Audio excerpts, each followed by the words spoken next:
Bonjour et bienvenue sur Non Limite Sécu, le podcast francophone hebdomadaire dédié à la cybersécurité.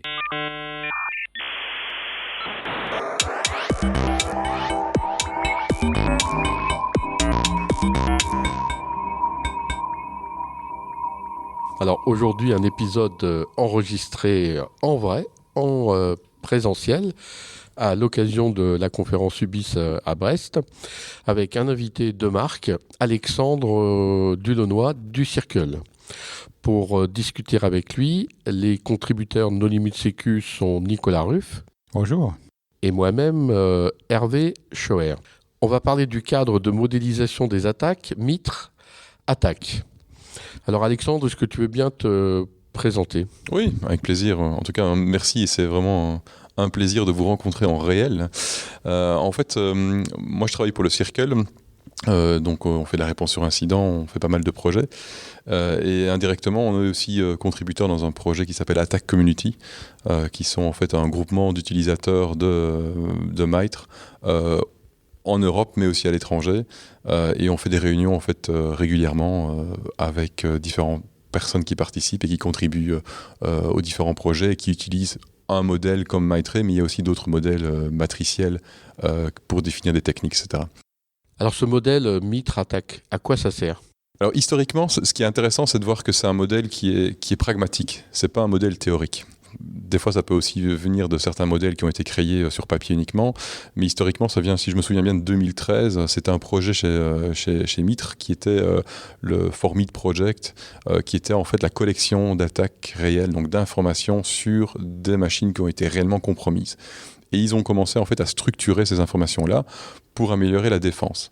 Et au départ, c'était vraiment un petit projet qui a grandi progressivement, et ils ont défini en fait les techniques d'attaque. Et vraiment, l'objectif primordial, et c'est ça qui fait à mon avis la force d'attaque, c'est utiliser comme outil de défense. Ça permet de définir en fait les techniques qui sont utilisées par les attaquants et de voir les contre-mesures qui sont nécessaires pour contrer en fait des techniques ou les détecter. Oui, voilà, ça modélise les chemins d'attaque et donc ça aide tout le monde derrière à s'en défendre. Exactement. Et alors, au Circle, comment vous utilisez ce modèle ? Alors on l'utilise à différents endroits, principalement quand on fait de la réponse sur incident, on fait de l'analyse, on fait des analyses forensiques et on décrit en fait les techniques qui sont utilisées par les attaquants directement dans le modèle attaque. On utilise les techniques pour voir en fait si c'est des techniques qui sont nouvelles ou des techniques anciennes, voir s'il y en a aussi des métriques, d'avoir l'occurrence des techniques qui sont utilisées. Donc pour nous, c'est un moyen en fait de structurer l'analyse qu'on fait et alors après de collecter cette information et de la partager en renseignement. Donc on utilise ATT&CK dans MISP pour pouvoir en fait classifier les différentes informations qu'on va collecter au niveau renseignement, par exemple les étapes d'une attaque, les outils qui sont utilisés, et on va associer les différentes techniques de MITRE dans MITRE ATT&CK dans nos événements MISP par exemple. Alors MISP est très connu, mais pour nos auditeurs, est-ce que tu peux rappeler ce que c'est que le logiciel MISP ? Bien sûr. Donc MISP, c'est une plateforme d'échange d'informations et de description de renseignements, principalement de cyber, donc de trade intelligence, mais ça peut être utilisé aussi pour du renseignement en général avec des autres informations complémentaires. C'est une plateforme open source que tout le monde peut installer et opérer et avoir sa propre communauté de partage. Et en fait, MISP permet en fait de décrire des attaques, des informations sur l'intelligence ou du renseignement et contient dedans en fait différents modèles dont MITRE ATT&CK. Voilà, c'est utilisé par les centres de réponse aux incidents. Principalement, mais aussi des SOC, c'est aussi des organisations de renseignement qui utilisent pour partager de l'information. Il me semble qu'on a fait un épisode No Limite Sécu d'ailleurs à ce sujet, auquel j'invite les auditeurs à se référer. T'as pas parlé de ce que c'est que le MITRE en fait, et il me semble que c'est un organisme à but non lucratif financé par le gouvernement américain qui est plus connu pour avoir introduit la notion de CVE par exemple. Exactement, donc en fait ce sont les contractants, en fait c'est un contrat qui est avec le NIST, en fait MITRE c'est une sorte de bras en fait opérationnel pour pas mal de projets américains qui sont souvent dépendants soit du ministère des Défenses américain ou d'autres ministères. C'est une sorte de centre de recherche. Si vous vous souvenez de Cuckoo's Eggs, MITRE était une des cibles d'un attaquant allemand. Donc c'est pas une organisation qui est toute jeune, c'est une organisation qui existe depuis un paquet d'années. MITRE a été a plusieurs composantes et Maitrey Attack. Et donc le modèle Attack est dans une sous-structure d'Unity, qui est le fameux Defense Center de Maitrey, qui a évolué comme une sorte de spin-off au sein de Maitrey. Donc c'est une sorte de centre de recherche qui est cofinancé par le gouvernement américain pour avancer certaines technologies dans plusieurs domaines, pas uniquement la cybersécurité, mais aussi la microélectronique et d'autres choses qui sont plus orientées militaires. Est-ce qu'on peut donner un exemple de ce qu'il y a dans ce framework à l'oral pour nos auditeurs ? En fait, ce qu'il faut bien voir, c'est que ce sont des techniques très, très opérationnelles. Par exemple, SVC Host a lancé Mimikatz.exe, par exemple, ce genre de choses. On n'est pas du tout au niveau de l'analyse de risque ou de l'attaquant compromet l'intégrité du système d'information, mais c'est vraiment des choses qui sont implémentables sous forme de règles techniques dans des outils. Exactement. Donc, c'est vraiment des définitions en fait, de techniques qui existent, donc c'est pas des choses utopiques, donc on n'est pas sur un modèle de risque qui vient de nulle part. Ici c'est en fait justement Maitrey, quand ils les créent, ils disent que ça doit être pas venir d'une seule attaque mais de plusieurs attaques pour pouvoir définir. Et en effet tu le dis très bien, ce sont des inscriptions techniques. Donc par exemple il y a des choses assez simples, par exemple faire un phishing ciblé, un spear phishing ou un phishing général, ce sont deux techniques différentes par exemple. Ça c'est les techniques on va dire un peu plus généralistes. Mais en effet, on va dans des détails, par exemple, instrumenter un WMI dans un Windows avec une création d'une task, par exemple, créer une task dans Windows, c'est une technique spécifique. Et en fait, elles sont dans une matrice, donc c'est-à-dire que c'est par colonne. Alors ça, c'est assez important parce qu'en fait, c'est une sorte de regroupement des techniques, mais aussi de la kill chain. Donc pour les auditeurs, je sais peut-être vous rappeler de Lockheed Martin qui avait fait les tout débuts de la kill chain avec les différentes étapes de l'attaquant. Ici, en fait, c'est une sorte de composition des deux. On a une matrice qui va définir les étapes et les techniques. Bien sûr, certaines techniques vont se retrouver dans plusieurs étapes, mais en fait, ça permet en fait de structurer non pas uniquement les étapes, mais aussi de structurer la technique utilisée par l'attaquant. Ça reste une base de données qui est très utilisée aussi en sécurité fonctionnelle.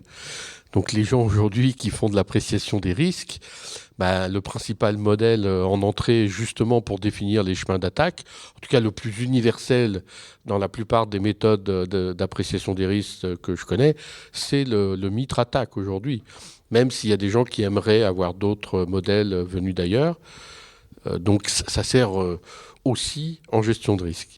Mais c'est un bon point parce qu'en fait, c'est un métrique. Souvent, on reproche aux analyses de risque d'être détachés de la réalité. Et quand vous êtes détaché de la réalité, vous n'avez pas de valeur exacte. Et ce qui se passe, c'est qu'avec Maitrey Attack, vous avez des cas concrets et vous pouvez même mettre des poids. C'est-à-dire que pour quelqu'un qui va faire de l'analyse de risque, qui aura des formules spécifiques pour calculer ou évaluer son risque, il va pouvoir utiliser des métriques qui existent réellement. Donc c'est vrai que l'avantage ici, c'est qu'on peut se retrouver avec quelque chose qui est structuré et qui peut servir à avoir des métriques, en tout cas des valeurs réelles et concrètes qu'on peut utiliser dans une analyse de risque. Ce qui manque malheureusement, c'est un partage de la quantification des incidents. C'est-à-dire tant qu'on n'a pas d'idée d'incident, l'appréciation des risques, elle n'arrive pas à faire du quantitatif correctement. Donc c'est un peu plus difficile. Mais c'est pour dire que MITRE ATT&CK est vraiment un modèle qui sert des deux côtés. Des deux côtés, oui, tout à fait. Et il y a aussi un complément, pour revenir sur justement la partie métrique. Il y a un projet dans Maitrey Attack qui s'appelle Maitrey Attack Sightings. Donc maintenant, il y a un format qui définit en fait si vous avez vu des techniques et vous pouvez répondre, enfin en tout cas envoyer ces informations à Maitrey qui va les utiliser pour pouvoir quantifier le nombre de fois qu'une certaine technique est utilisée. Ça, c'est un projet intéressant, je vous invite à aller sur le site de Maitrey, sur Attack, pour vraiment voir les différents formats. Il y a aussi d'autres choses qui sont intéressantes à voir, comme CAR par exemple, qui est une source de données pour Maitrey Attack. Le framework évolue, donc il y a beaucoup d'évolutions en cours. Mais vous, par exemple, au Circle, vous remplissez cette base de données, vous contribuez au remplissage. Donc, à terme, on va avoir des métriques tout à fait réutilisables. Ça va aller jusqu'à une utilisation par les assureurs ? Bonne question. En tout cas, nous, on contribue le Sightings. Donc, on a par exemple dans la plateforme ISP, on exporte dans le format de Sightings. Donc, les gens qui sont dans une communauté peuvent décider, j'exporte les données et je les partage avec Maitrey. Et en effet, ça peut aussi, pour des gens qui font l'évaluation de l'assurance ou de la reinsurance, d'évaluer la capacité d'une occurrence, d'une certaine attaque ou d'une technique. Maintenant, la question que je me pose, est-ce que les assureurs auraient dans un niveau de détail sur les techniques, ou c'est plutôt global sur le nombre d'incidents ou les occurrences d'incidents par un secteur? Il n'y a pas de classification par secteur, en tout cas dans Maitrey Attack, puisque là, c'est plutôt les techniques qui sont représentées. Mais ça peut être une piste, en effet, pour fournir des données quantitatives pour l'évaluation de risque pour les assureurs. Alors, il y a un autre usage qui a été mentionné dans notre épisode sur les EDR, XDR, MDR, c'est la qualification de produits de sécurité. C'est-à-dire qu'aujourd'hui, quand tu vends un EDR, tu dois détecter... Enfin, les gens se battent pas sur la détection de signature à l'ancienne avec le test VB100 et tout ça, parce que ça n'a plus de sens. Mais ils se battent sur le nombre de techniques différentes qu'ils peuvent détecter justement dans la matrice Maitrey Attack. Oui, c'est vrai. En fait, il y a certains produits de sécurité, aussi EDR, mais il y en a d'autres. Il y a même des firewalls et d'autres qui évaluent. Et suivant certaines techniques qui couvrent, ils ont un degré de couverture et leur évaluation permet de... Maintenant, est-ce que certaines techniques ou sous-techniques, parce que ça c'est un détail qu'on peut mentionner dans Attack, récemment ils ont introduit il y a 3 versions précédentes, ils ont introduit les sous-techniques parce qu'il n'y avait pas assez de granularité dans les techniques. Maintenant on peut se poser la question, est-ce que l'évaluation des produits de sécurité avec une technique générale couvre vraiment l'ensemble des techniques que l'attaquant va utiliser? Donc est-ce que ce n'est pas des fois un peu un effet de certification plutôt marketing, ou qui va être en delà vraiment des vrais détails techniques? L'autre question qu'on peut se poser aussi, c'est celle de la couverture, puisque Windows est très très bien couvert. Il y a des techniques d'attaque basées sur la persistance dans la base de registre, des choses comme ça. Mais par contre, si j'ai du FreeBSD, ou si je suis dans le cloud, ou si je suis dans le milieu industriel avec du QNX, est-ce que par exemple l'informatique industrielle est prise en compte dans cette matrice? Qu'est-ce qui est couvert, qu'est-ce qui n'est pas couvert aujourd'hui? Oui, actuellement, il y a plusieurs. Donc, Maitrey Attack a le modèle attaque standard qui en effet couvre Windows, Unix, etc. On peut dire que certains operating systems sont très peu couverts. Il y a un Maitrey Attack mobile.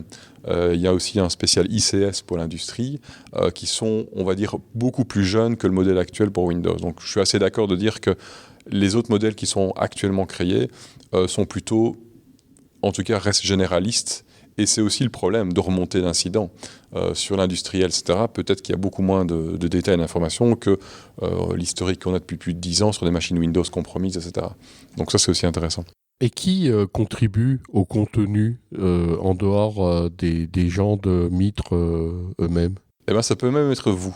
Donc si vous avez un incident de sécurité et vous découvrez par exemple un acteur nord-coréen qui utilise une technique particulière sur Android, vous pouvez contribuer à la description, vous pouvez contacter Maitrey. L'équipe, en fait, c'est ça son travail principalement, c'est de collecter ce genre de techniques. Bien sûr, ils ont leurs modèles de collecte qui sont propres à Maitrey, qui sont, je dirais, plutôt internes au gouvernement américain, mais en complément, vous avez des contributeurs externes. Et c'est pour ça qu'on a cette initiative qui s'appelle Attack Community. Donc si ça vous intéresse, c'est attack-community.org.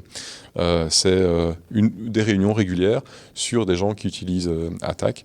Et donc là, on discute aussi, par exemple, de techniques, surtout d'outils, mais aussi de techniques. Et il y a des gens de chez Maitrey qui participent aussi. Et c'est l'occasion aussi de se dire, tiens, est-ce qu'il y a des techniques qui manquent? Est-ce qu'il y a, par exemple, des sous-techniques qui sont mal catégorisées, ce genre de choses? Donc tout le monde peut contribuer. Et c'est ça qui fait un peu la force du système, c'est qu'il soit aussi ouvert au niveau de la communauté. Tu parles de Corée du Nord, mais le framework ne fait pas d'attribution, non? C'est juste des éléments techniques. Telle technique n'est pas attribuée directement par le framework à un threat actor. Oui et non. Dans la structure de données de Attack, ils ont un repository qui s'appelle CTI, qui contient en fait le modèle Attack ainsi que les relations de certaines techniques utilisées par des threat actors. Donc par exemple, si vous avez Lazarus, il y aura le groupe Lazarus avec la définition. Donc en fait, Maitrey Attack va même un peu plus loin, ils décrivent que tel acteur utilise tel type de technique. Donc dans le modèle lui-même, dans la matrice, en effet, il n'y a pas d'attribution. Par contre, ils ont de la confirmation. En fait, c'est utilisé comme confirmation. Si par exemple, imaginons que I7 fait un rapport sur Lazarus en disant telle et telle technique, mais ils vont utiliser ça comme source. Ils vont les utiliser et les décrire. Donc Maitrey ne fait pas l'attribution indirectement, en effet, mais par contre, ils vont utiliser l'attribution des autres pour pouvoir, en tout cas, corréler l'information.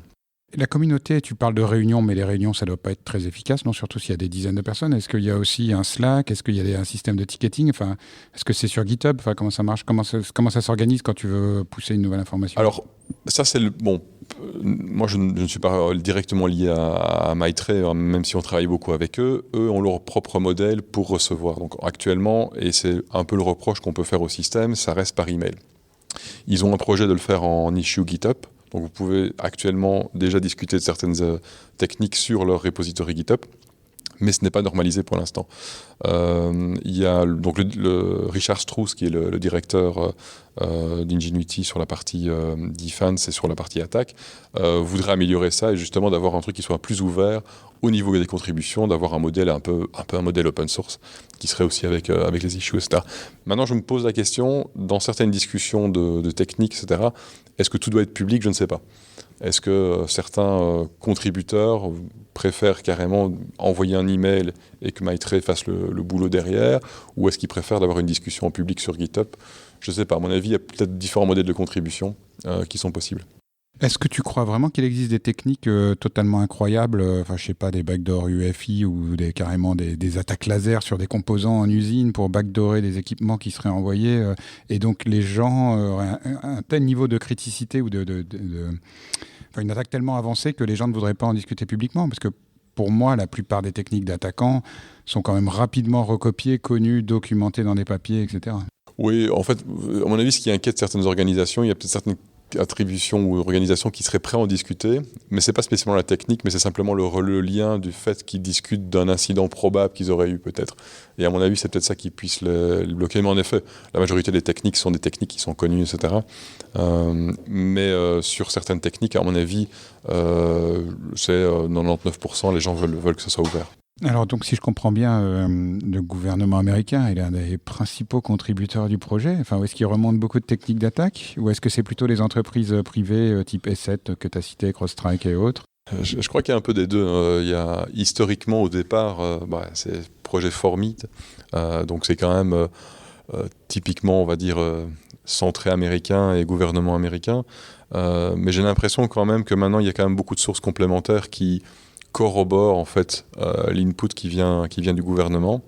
De ce que nous on connaît, en tout cas de ce qu'on a vu au niveau interaction, ils sont assez ouverts. Je n'ai jamais vu de filtrage particulier parce que ça serait une technique qu'ils ne voudraient pas diffuser, etc.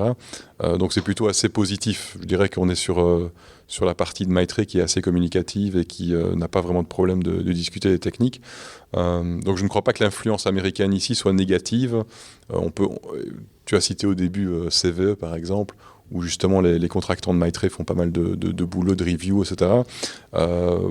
Ils sont quand même assez neutres, puisque de toute façon les CVE ont un côté un peu international. Et je crois qu'Attack a un peu atteint ce modèle-là aussi, où on a du contenu qui est purement international. Donc l'influence américaine, bon, sauf si on ne le sait pas, mais n'a pas l'air, je veux dire, très grande ici. Je ne veux pas dérailler la conversation sur les CVE, mais il y a quand même des différences assez notables entre le contenu de la base CVE et le contenu de la base chinoise, la CNN-NIC.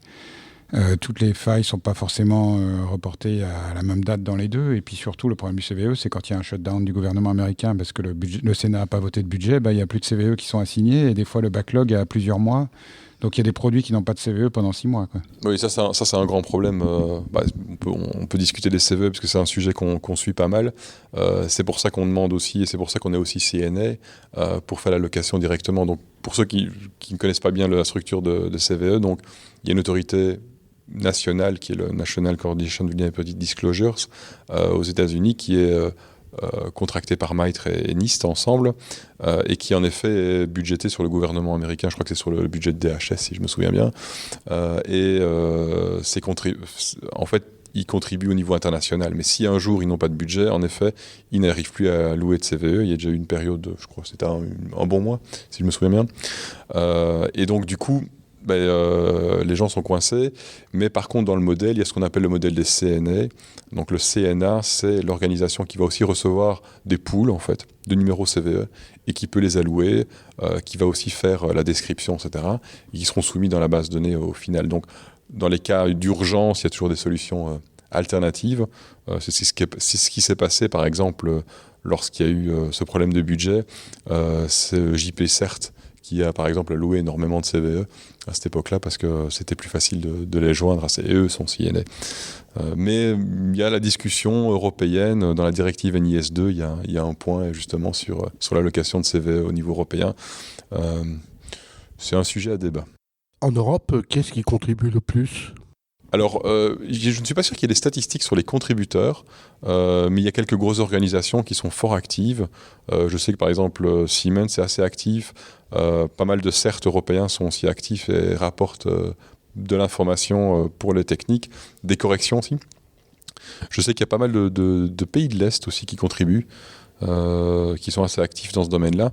Je ne crois pas qu'il y ait de statistiques exactement sur les contributeurs, mais je crois que c'est vraiment un panel international. En effet, historiquement, c'est beaucoup d'Américains, mais je crois qu'il y a quand même pas mal de gens au niveau international qui contribuent.